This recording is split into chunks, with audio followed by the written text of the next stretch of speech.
This is a video demonstration of how to fill out an incident report form.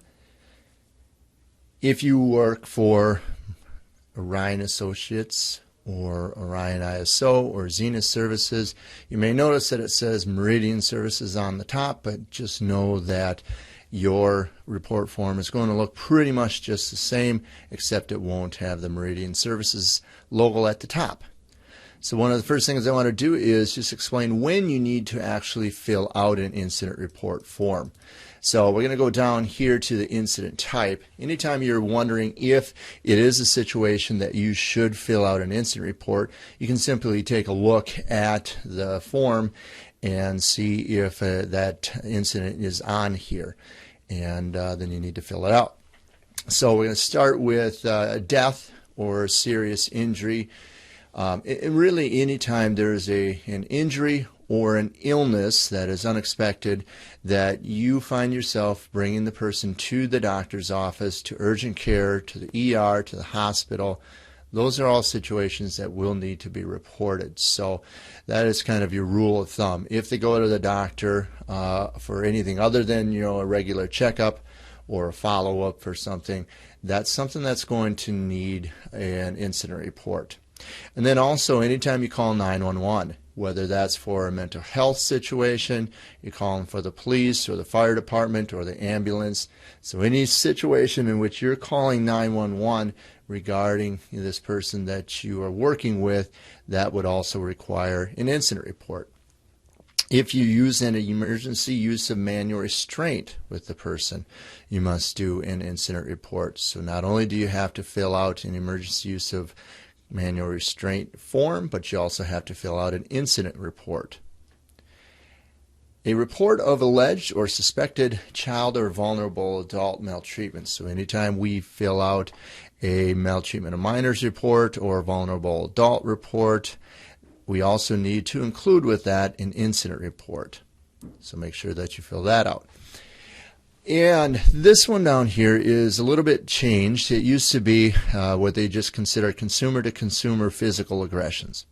Now they've sort of expanded that, and it is now conduct by a person against another person that is so severe, pervasive, or offensive that it interferes with their ability to participate in the program, places them in actual or reasonable fear of harm. It puts that person in fear of damage to their property, or it substantially interrupts the daily operation of the program. You also need to report a unauthorized or unexplained absence from the program. So typically this is where somebody leaves the house without the staff realizing it, or the staff knowing, or the staff lose sight of them. This is not a situation where they run out of the house and we catch them by the time they get down to the end of the driveway. So it's situations where when they're gone for more than just a few minutes, and especially if the staff loses sight of them. Down here we have sexual activity between two persons getting services that involves force or coercion. Now this is really considered maltreatment already, so it would probably be taken care of up here, but just go ahead and check that off in that box. So those are the situations that you need to do an incident report form for. Now what I want to point out is that before you do an incident report, you should always make sure that everybody's okay, that all injuries are attended to, that the person gets to the doctor. We're pretty much wanting to have everything settled down before we fill out one of these reports. Then what we want to do is make sure that you tell your supervisor. Your supervisor always needs to know about these incidents right away. So make sure you call your supervisor, then fill out one of these report forms. So let's start at the top here. We have the date and the time of the incident.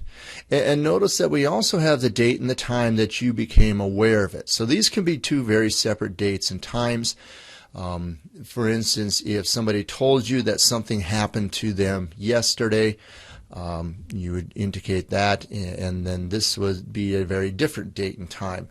When you're doing the date and time, please remember to include the year and AM and PM in that date and time. Down here we have the name of the person who is involved, and you want to put their name. That's pretty easy. And over here is the program name. So it could be the house where they're living at. If they are at the Zenith program, you just put Zenith. If they are giving services through our in-home services, it would be IHS, Metro, or Central, or North. And then if they're receiving services through Orion ISO, you can just put Orion ISO. Over here we have the reporter's name. Now, it is very important that if it is a VA or a maltreatment of minor situation, that you actually leave your name off of it. And this is to help keep you anonymous, because many people will get this report versus that VA report. So we just want to keep your name anonymous in this situation, so leave your name off in this incident. Over here we have the location of the incident. We'd like you to be specific. If the person is at their home, we want to know where in the home it was. Was it in the basement? Was it in their bedroom? Was it in the bathroom, a kitchen? Please be specific about what room. If it happened in the community, just write the specific place that it happened in the community. And then we have down here the date and the time that you reported it to the program manager or that other person on the chain of command. So that should have happened already. You should have made that report. We're going to go now to the incident type. Again, we talked about those. These are simply situations where you check off the ones that apply. It may be multiple ones that you can check off, and that's okay. Go ahead and do that. So simply check off the incidents that apply. Down here we have the description of the incident and your intervention. Now this is where you need to really be on your A game when it comes to documentation. We want this to be very detailed. We want it to be very objective. You want to put yourself in the mind of a family member who might be reading this report, because they're going to want to know everything that happened in great detail. They want to know how that would have happened, why it happened, what we're going to do to prevent it from happening again. So this is where we need to do a really good job and take our time and use as much space as you need to. As you can see here, not many lines to fill out the incident. So you may need to attach an additional sheet if you are filling this out by hand. Now, if you're filling this out online, it will actually create space for you automatically to just continue to type. So make sure that you include everything. You want to make sure you write legibly, okay, so that everybody can read it really well. So when you're writing this, we want you to set up the situation in terms of how it happened. So you want to do a good job of talking about who was around, who is involved in the situation, what was the environment like, what were people doing, what was going on before this incident actually happened. We're also interested in knowing, what were some of those warning signs that you may have seen? What were some of the triggers to the event? What may have set this person off, or what may have contributed to the problems that occurred? You just want to be really descriptive. When it comes to physical aggressions, you want to describe exactly what they look like. Did he hit? Did they kick? Was it a push? Was it a closed fist or open hand? Where in the body was the person hit? How many times? How intense? How long did it last? So be very descriptive about those things. We really want a lot of good action phrases. Please use good grammar, use punctuation, capitalization where necessary. Remember, this is a legal document, and a lot of people are going to be reading this, so you want to make sure that it's really good. Here we go to the top of the incident report, and we'll see what we call the resolution of the incident. And this is where we really want to figure out, where's the person at? How are they doing? What happened to them ultimately? Did they go to the doctor? What doctor did they see?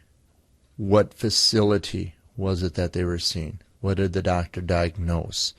What did the doctor prescribe as treatment? was the treatment started. We just want to have a really good idea of where this person is at, how they're doing, are they okay, and so it's really important to be very detailed as to all of this sort of information in terms of the follow-up. Down here, you want to make sure that it is documented in the daily log notes or that it is in the health progress notes when it is necessary. You want to indicate whether the person's plan was followed, that we were following the policies and the procedures, and hopefully that happened. At the very bottom, we're going to put the name of all of the staff who were involved in that incident. You are not going to write the names of any of the other people living in the house or in the program. And by the way, you would never, in the incident up here, you would never include the names of anybody's housemates or program mates. You always keep that information confidential. So you do not put their names, nor do you put their initials. And then down at the bottom, you are going to put your name and your signature if you are the one who is filling out this report. And over here, you are going to put the date and the time. Again, if this is a situation where it's a vulnerable adult or a maltreatment of minor report, you are not going to put your signature. Please leave that off so that we can keep you anonymous. Now, if you're a direct care staff, this is pretty much all that you need to do.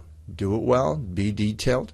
For the program managers, there's a few more things that we have to fill out, but they will get their own training on that. So, thank you again, and good luck with the reports.